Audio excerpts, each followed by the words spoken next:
جەنابی مامجەلال خۆشەویستی مامۆستایانی ئاینی بۆ بەبێ فەرق بەبێ ئەوەی سەربەجە حیزبێکە ئێمەش دیارە لە دوای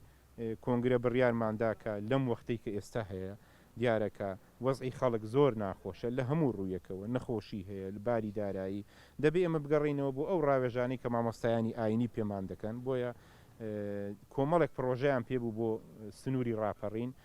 سپاس بۆخوا ئەوەندەی کرا هەندێکمان جێبەجێ کرد لەوانە مەسەلەن بەشی زانستە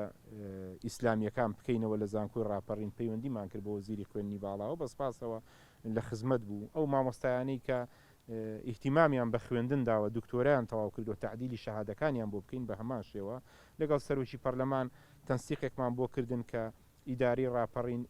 بەڕێوەبەراتە گشتیەکانیان وەکو چۆن لە گەرمیان هەیە بە هەمان شێوە لەوێ هەبێ داواکاری چکیان کرد کە ئیشەڵڵا حوجرەیەکی نمونەیی بکەینەوە کە لەگەڵ مامۆستایانی ئاین دەبێت ڕاپەڕین بە هەموو ڕەنگەکانەوە پرۆژەیەکیان ئامادە کرد بوو کە لە خۆی لە چەند خەڵێکا بینیوە پرۆژەکان بە خۆشحاڵیەوە جەنابی کاکتۆر وەکو ئەندای مەکتەبی سیاسی بە پرسی مەکتەب باش کوێ لێگرتین و پەیوەندی کرد بە بەڕێز وەزیری خوێنی باڵا و بە بەڕێز سەرۆکی پەرلەمانی کوردستان و بە بەڕێز کاکفەلاح لە دەستگای خێرخوازی مام داواکاریەکانی ئێمە داواکاری گشتی بوون